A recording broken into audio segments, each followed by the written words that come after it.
Добре дошли на Ден на полето. Намираме се в момента на самото поле. Имаме представени два института български със семена. Имаме една българска семенарска къща. Тук имаме над 50 сорта пшеница, 36 общо други сортове от ечемик, от ратикале. Имаме също така чуждестранни фирми, както с препарати, така с семена.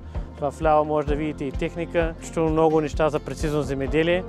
И се стараем да покажем всичко, което е в нашето стопанство и което е като технология, как се случва на самото поле и съответно какво можем да постигнем с модерните технологии и селекция. Имаме една кръгла маса, в която ще си говорим за препаратите и борбата с неприятели по слънчоглед и царевица. Утре с радост ще посрещнем и новите млади фермери, които ще си говорим на открит урок за вода под небето, за бъдещето на земеделието и за тяхната роля в това. С радост, естествено, ще имаме и доста гости от другите асоциации, над 22 сдружения в България. Благодаря на първо най-важните хора, на моя екип, с който засяхме, обработихме и направихме това поле. После благодаря на Данаил Иванов от нашето сдружение като председател. Той помогна с сидбата, помогна с останалата част от подготовката.